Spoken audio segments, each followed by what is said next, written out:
With the opioid crisis showing no signs of slowing down, Vancouver police have moved in to remove tents and structures from homeless camps set up in the city's downtown east side. For more on that, here's APTN's Tina House. Thank you. We're here on the downtown east side, and joining me today is Trey Helton, manager of the Overdose Prevention Society. Trey, can you give us an idea of what's happening here on the downtown east side? A lot of tents have been picked up and removed. VPD and the City of Vancouver dump truck team or whatever, the cleaner picker-upper guys are coming in and not really giving notice and setting up barricades and packing people's stuff up and getting rid of some of the tents and structures on the street.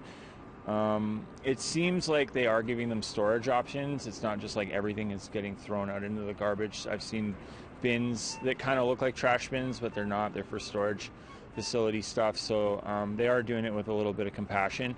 The main thing that I don't know that's happening, that I hope is happening, is that people are getting housing options. That's the main thing, and it should be the main priority. There's a lot of development happening in the downtown east side. The old 58 lot is getting taken down. It's going to provide 180 units for Indigenous families, 80 units for low-income residents, but it won't be completed for another 2 to 3 years. So I hope the new municipal government in City Hall and David Eby will make emergency housing like a priority. Like right now, like something's got to open up. And yeah, there's a cold snap coming this weekend. Ops has been activated as an emergency shelter for people on the street starting tomorrow night for the next 4 days. It's supposed to be sub-zero temperatures, so you got to feel a lot of compassion for the people that are on the street right now living in tents. Absolutely. I mean, the situation down here has just grown enormously with tents and people literally finding a home here on the sidewalk. How much has that increased, have you seen over the last couple of years? With COVID and stuff, it definitely has increased a bit. And, with the hot summer we had 2 years ago, people were like, even if they had SRO housing, it's just so hot and humid in there that people chose like living in a tent as an option.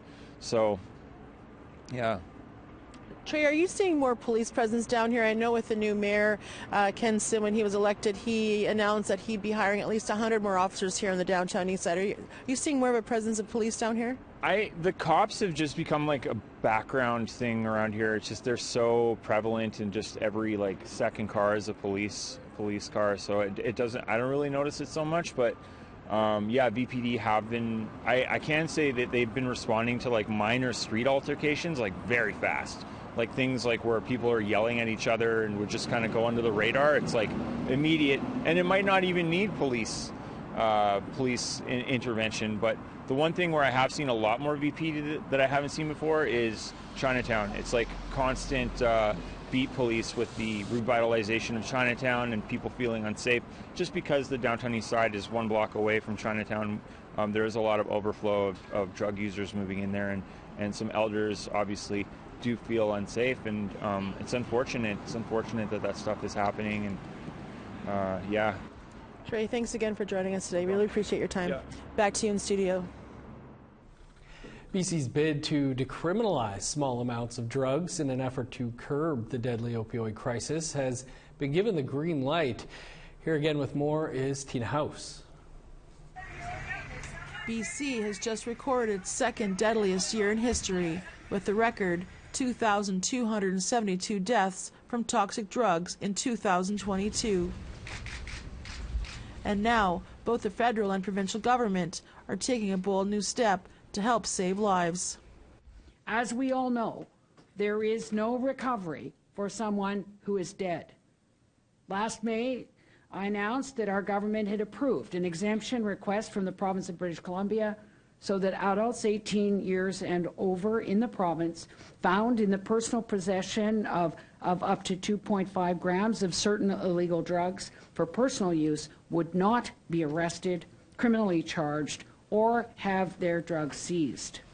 With Indigenous people dying at over 5 times the rate of other BC residents, there is hope that decriminalizing these small amounts will allow officers to assist in other ways rather than arresting people. We recognize that much more work still needs to be done to address the magnitude of the toxic drug crisis and its impact on communities. We look forward to working with our partners on additional measures to combat the toxic drug crisis, including access to safe supply and better connecting people who use drugs with social, health, and treatment services. Instead of being treated as criminals, they will be treated with care and compassion. Decriminalizing people who use drugs is a critical step in tackling the toxic drug crisis. It will help break down stigma, the fear and shame around substance use that prevents so many people from reaching out for life-saving supports. Because substance use is a public health matter, not a criminal justice one. This pilot project is welcomed by Dylan Dempsey, an admitted drug user. I think that's a good thing because a lot of users have their own personal stash on them from point A to point B kind of thing. So if they were to get stopped by the cops, that's it's a good thing for them, you know. They shouldn't be getting harassed under such a small amount. But for Raya Roberts, she believes it gives an opening for more dealers to sell more toxic drugs. We get people who don't know what they're doing, who don't know how to make drugs, creating odd cocktails of, and I think we've seen this, right, over the years. Now we're seeing, you know, possibly an influx of tranquilizer dope, right? Tranquilizers in dope, right? I mean, I can see things like that getting worse, actually. Trey Helton works at the Overdose Prevention Society and says street drugs are even more toxic now more than ever. The regular used to be like a caffeine mannitol buffing agent in the drugs with a 5% fentanyl ratio, and the new norm now is around a 25 to 35% fentanyl ratio, which is extremely strong. Combined in the fact that people are mixing benzos in there, it's a 50-50 shot whether you're going to get fentanyl with benzos or just plain old fentanyl. But the reality is that the fentanyl is even stronger now because people have built up a tolerance to it. So, starting January the 31st, it will no longer be illegal to carry 2.5 grams in a bid by the BC government to stop the shame and stigma for drug users. But with the toxicity levels increasing, will that help the situation? Tina House, APTN National News, Vancouver.